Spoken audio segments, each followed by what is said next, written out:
I hear a lot of people on the internet making the argument that there's no ability to get property in the UK at all. I hear a lot of people saying that owning a house is something that they can never aspire to do, or any kind of property at all. And the fact of the matter is, you can own a property. It is possible. There are multiple houses in my area, probably in yours, listed below 100,000 or 150,000, sometimes even less than that. But there is a catch, and there is a big catch, and I think this is not spoken about enough. You see, a lot of people get pushed into these houses, these cheaper houses, these, as we've spoken about before, starter homes as they're called. And the idea is these are your starter homes. Like I said, these are the cheap places that you will start to live in, or maybe you'll live there long term permanently, but at least you've got somewhere to call yours. Now, there's a thing here, right? At least in the UK, probably in a lot of places. The average house price is in the hundreds of thousands, right? It really is. And for a lot of people, the best and realistically the only way for them to get on the property ladder at all is to take kind of a standards cut or an expectations cut and get into a cheaper property or a worse property for less money. It's a way for them to actually get their own place. But here's the thing about these properties, and there's a reason why a lot of people do not want them. Because there seems to be a big divide between, younger people, older people saying that other people should simply get in these properties and stop complaining, and a lot of people don't want to, or a lot of people regret getting into these properties because they don't necessarily realise what they're doing. It may not always be true, but when something's cheap, there is often a catch. And at least here in the UK, I know a lot about my city, my area, and I know therefore about where the properties that are cheapest are located. The same is probably true in your city if you're in the UK, or probably true for a lot of Europe and even the US. A lot of these cheap properties are either one of three things. They are one, visibly run down. So they're the properties that might cost 60, 80, 100k, but they're going to need like the same in work doing to them, which makes them significantly less affordable. People buy these houses thinking that they're going to be fixer-uppers or that they are going to be a long-term home. They don't necessarily realise how much time and effort and money needs to be invested into making them actually habitable and properties of decent quality. So I think that's one thing that people don't necessarily always understand. Another big thing is the actual house that you get in. To get a house for 60 to £100,000 doesn't necessarily mean it is a good deal, right? So, for instance, to get a 60 to £100,000 5-bedroom house in central London is a massive, amazing deal. It's unfathomable, it wouldn't happen, but that would be a great deal, right? To get a 1-bedroom house with a door that's barely thin enough to get a sofa through in a rundown part of town is not necessarily a good deal.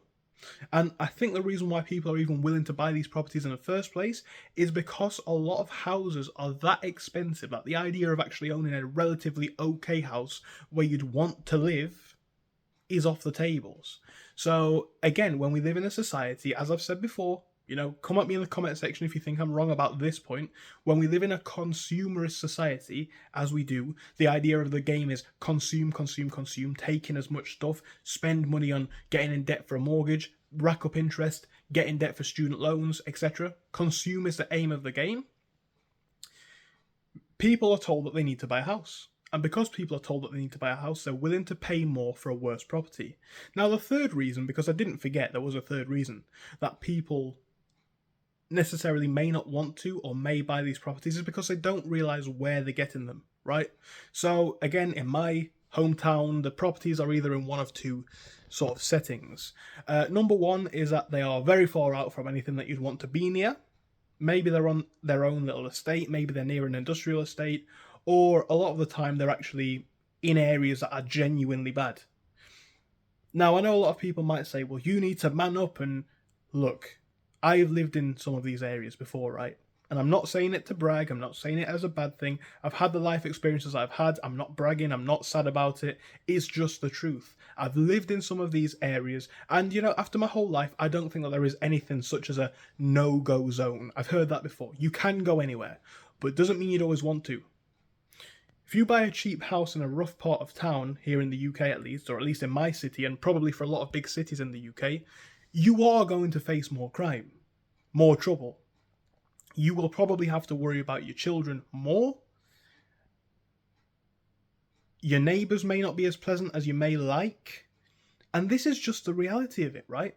So people buy into these properties thinking that they're getting a good deal, and there's almost always a catch to cheap property.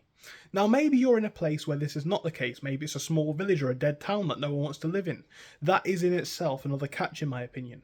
Now, I know this can be mitigated by the car, but here's the thing, right? If you're buying a house 30, 40 miles out of the city, and you're my age, let's just say me, right? I'm building a business where I've got above the average UK national salary now, to be honest. But let's just say you didn't. Let's just say you had a job, a stable job where you can save up money living at home and you can eventually buy one of these houses. As a young person, what is the incentive or motivation to live 30 miles out of town, right? Let's say I want to live where the money is, where the opportunity is. I want to live near the city, right?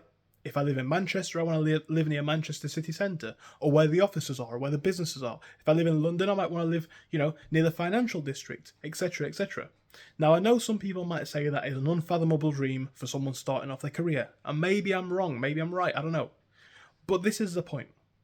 When people buy into these properties, they don't necessarily acknowledge all of the catches, and the reason I think this is because property ownership is seen as such a huge staple of society. If you're a property owner, you're doing some good. You're doing good for society, you're doing good for yourself, you're finally on that ladder, and you're making some progress. In reality, whilst there are a lot of good arguments for getting into a mortgage and a property, there are also potentially a lot of catches if you don't think about what you're doing. People buy things, a lot of things, and they don't think about why they're buying them at all.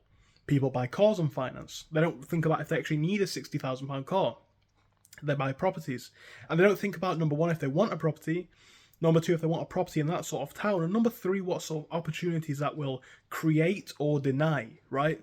Because like I say, if you live 30, 40 miles away from a big city and you're in a small town, where are the office jobs, right? Where are the decently paying office jobs, which are actually going to help you to advance your career? If you're of the belief, maybe you are, and I know a lot of people are, that you're okay living in a small town, you want to live in that small town, you don't mind working in a small business in that place, that's fine. But this is a thing that kind of grinds my gears. We go at young people a lot for not having the ambition to better themselves, build a career, but the young people who try to build a career and actually get the rewards of that, how do you expect someone living 30 miles away from the nearest big city to have a reasonable chance of being anywhere nearly as competitive as someone who maybe has a family home nearer, maybe had the money for a deposit given to them by their parents or generational wealth, etc.? There's one person who can be a lot more competitive. They look better on paper to an employer because they live closer.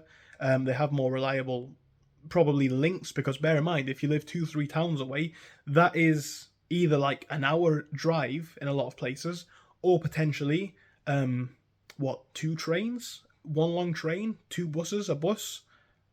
You know what I'm saying, right? There is kind of a catch. And like I say, some people might say it's worth the trade-off, and for some people it genuinely will be. Maybe you're happy taking a 20-mile or 30-mile or more commute to the office with the traffic that comes with it and the costs that come with it because you're saving money on housing. Maybe that's fine, and I'm not saying that there's anything wrong with it. Sometimes getting cheap housing and buying a cheap house is probably the smartest move. But this is my point, right? And this is a point that I want to focus on the most. For a lot of people, housing is the be-all and end-all. It's the biggest thing to aspire to without questioning why. These people don't think about why it's the biggest thing. They just buy the house because they're told it's the next step of progression. And that's obviously okay. But at the same time, it's that sort of mindlessness that gets people trapped in a lifestyle that they don't want. A mortgage is a big commitment, right? Unless you're going to, default on it or cancel it, you're in it for 15 years, 20 years, 30 years? Is cheap property always a good thing? Is it the kind of thing that helps people in their careers? Is it the kind of thing that helps people in their life? Is it the kind of thing that you actually want to buy? Let me know in the comment section if I'm right or wrong with this one. I'm sure you will anyway.